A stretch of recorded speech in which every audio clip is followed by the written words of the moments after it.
Some people have written to us and they said, look, you're not going to have a policeman with a gun knocking on your door accompanied by a doctor with a syringe. They haven't got the resources to do that.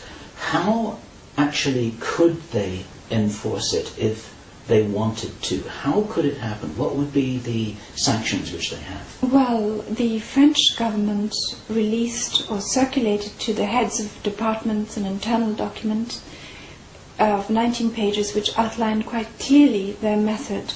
And this is what I assume is happening in every country. They're going to set up vaccine centres that are outside hospitals and GPs. Some of these are going to be secure. People are going to be told to go there at first of their own free will, and then they're going to receive calls, whatever, telling them to appear at a certain time. And those people who do not come are going to eventually be collected and forced to go there. Do the resources exist to actually do that? Because you're talking about transporting and enforcing and rounding up and making contact with hundreds of thousands of people. And possibly well, many more than absolutely. that. If so many people refuse, it will be impossible. But they are assuming that the vast majority of people will either go of their free will, or when they get the call from, say, a police authority telling them to appear, or the notification, they will go reluctantly, but they will still obey that call. And the number of people who will actually refuse to go and stay at home when they're informed it's a criminal offence not to go will be very small, and it will be a criminal offence not to go. However, if it turns out that hundreds of thousands and millions refuse to go, then they cannot carry it through. And that's why it's important for every single person to say no and not to go along with it.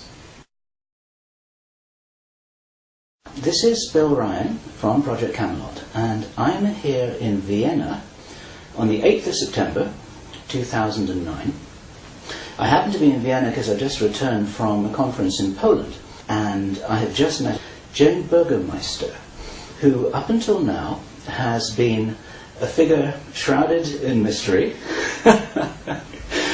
And it's my great pleasure to introduce you visually to the world here by being the first person in the internet community to have made a trail to find out, and here I'm going to make a joke, whether you really exist or not, and I can demonstrate to everyone that you truly do. What, may I ask, Jane, was your response when you realised that you had an opportunity to basically to give a message to the world on camera, which is what I want to support you in being able to do? Well, thank you, Bill, for, as I say, taking the trouble to come all the way here. And it's a bit off the beaten track here in Vienna. It is, however, a significant place, as it turns out. It is the place where Baxter contaminated 72 kilos of vaccine material with the live bird flu, and so nearly triggered a global pandemic just a few months ago in February. This attempt to trigger a pandemic failed because of the alertness of people in the Czech Republic who detected it in a laboratory in biotest. However, it has now turned out that Baxter still has at least a large amount of that 72 kilos of bird flu, and we're coming to a point where we have only perhaps a few weeks until the government here in Austria and other governments around the world intend to start injecting people with so-called swine flu vaccine material, which we have every reason to fear is going to be a big hazard to our health and has been designed to be a hazard to our health, even if it isn't contaminated with the live bird flu virus, as it might well be.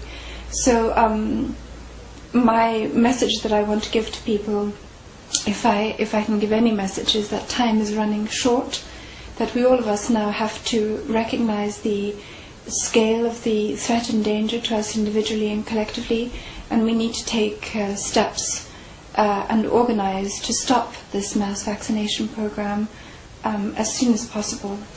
And as we were discussing when we were just chatting before we started this video interview, you feel a tremendous sense of urgency, don't you? This is driving you right now. Well, unfortunately, we have seen how, in spite of mounting and growing protests in the USA and now in Europe, the latest polls show that 29% of the Germans are categorically going to refuse the swine flu vaccine. In spite of all that, the governments are pressing ahead relentlessly. WHO is pushing with tremendous determination this unwanted, unnecessary and dangerous program on us, and it's coming in just a few weeks. What's interesting to me is that we, like you, get reports from all over the world, and it seems that governments in every first world nation, and maybe other nations too, seem to be preparing in almost like marching in step with this thing. This is coordinated, isn't it? Absolutely, and if you look at the legal framework, they are all following the same legal framework, and it's the International Health Regulations of 2005, which give WHO, the World Health Organization based in Geneva, the power to control how governments respond to this pandemic, which WHO has itself declared. And every country has a more or less identical pandemic plan, which hands power over to the World Health Organization, which allows the World Health Organization to take over the police and the health forces. And every country will set up a crisis committee which will determine, what vaccine centers are established, what groups are going to be targeted for vaccination, and so on. And that is the reason why it's so coordinated and synchronized, because there is a single body behind it, and this is the World Health Organization, the UN, and the people who back that, the banking cartel and family dynasty, the Rockefellers and the Rothschilds.